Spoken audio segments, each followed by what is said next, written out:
BPSC TRE 4 की भर्ती आपको याद होगी, जब इलेक्शन होने वाला था बिहार में उसके पहले इस वैकेंसी की चर्चा हुई।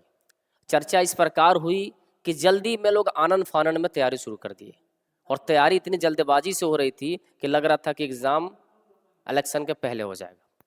कोई सिस्टम पर विश्वास करे तो करे कैसे?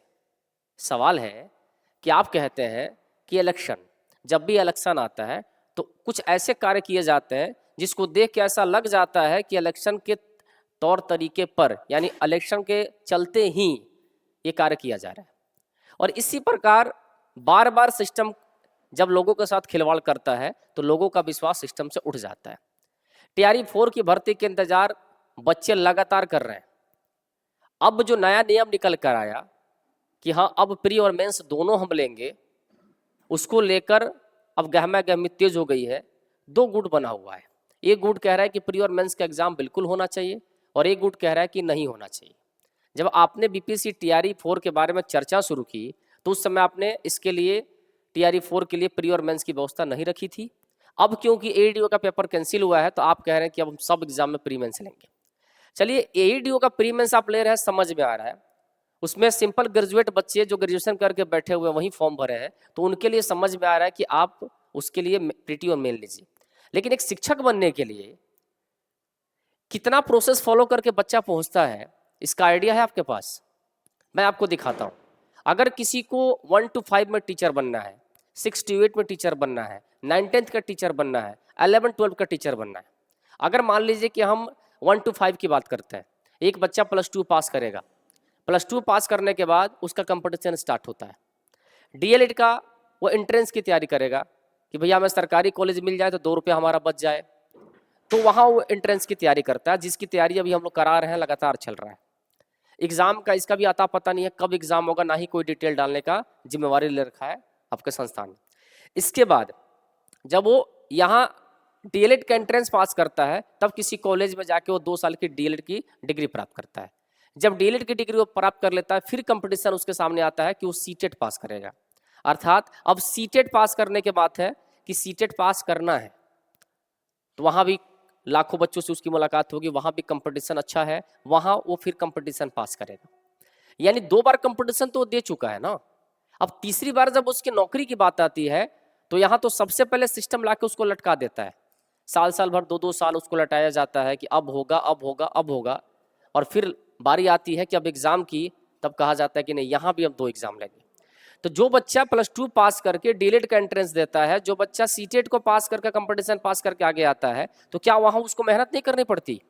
वहाँ भी तो उसने मेहनत किया होगा ना, तभी तो वो आगे बढ़ा होगा।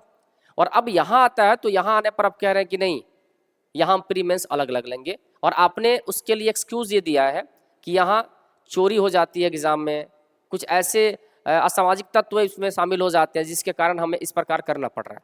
सिस्टम आपका खराब है, दिक्कतें आपकी साइड से हो रही हैं, तो इसका भुगतान बच्चा क्यों भुगतेगा? बच्चों की क्या गलती है इसमें?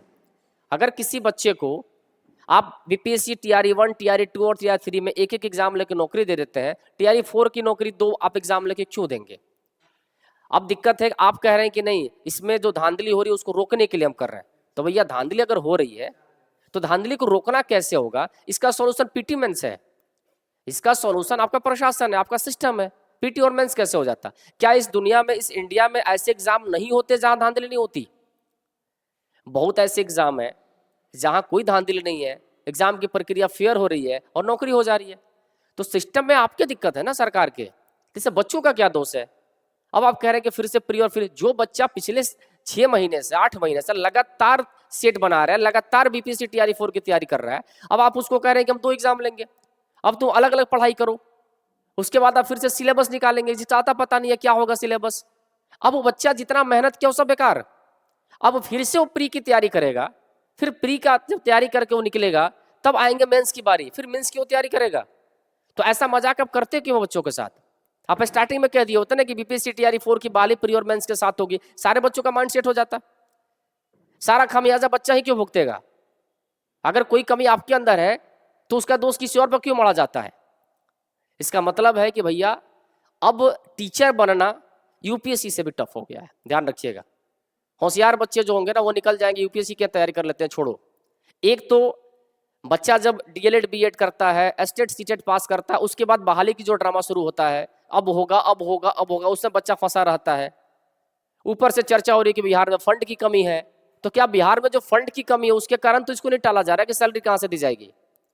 इसके बाद बीपीएससी टीआरई 4 की बहाली आएगी, उसके बाद लगातार लोग बीएड और डीएलएड बच्चे कर रहे हैं, तो बीपीएससी टीआरई 5 की बहाली भी आएगी। क्या वैकेंसी बंद हो जाएगी? कोई आता पता नहीं है। पागलों की तरह बच्चे दौड़ रहे हैं डीएड और बीएड में, अच्छी अच्छी वैकेंसी को छोड़ के, और बच्चे डीएलएड और बीएड कर रहे हैं ताकि हम टीचर बन जाएं। और यहाँ लगातार प्रोसेस को बढ़ाया जा रहा है। तो मेरा सपोर्ट है, मेरा सपोर्ट उनके साथ है जो कह रहे हैं कि भैया टीचर की अभी तक एक परीक्षा हुई है तो अभी भी एक परीक्षा ही होनी चाहिए। इसको लेके आंदोलन भी होने जा रहा है 8 मार्च को।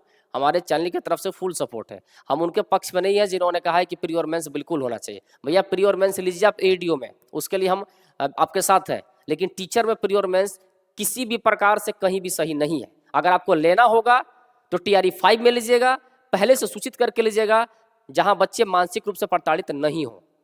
यहाँ जिन बच्चों का रिजल्ट टीआरई 2 और टीआरई 3 में 0.5 से 1 नंबर से 2 नंबर से छूटा होगा, वो इंतजार कर रहे होंगे टीआरई 4 का, और यहाँ आके अपना मजाक शुरू कर देते हैं। मतलब कोई आपके पास दया नाम की चीज नहीं है कि जो बच्चा इस चीज का इंतजार कर रहा है, जिसके घरों में बच्चों की नौकरी का इंतजार हो रहा है, उसके साथ हम ऐसी मजाक क्यों करते हैं। सिस्टम आपका खराब है, दोष आपका है, तो इसकी सजा बच्चों को नहीं। बाकी हमारा सपोर्ट रहेगा, जो भी आंदोलन लोग कर रहे हैं हमारे चैनल की तरफ से फुल सपोर्ट है। चलिए फिर मिलते हैं किसी और वीडियो के साथ। Thank you.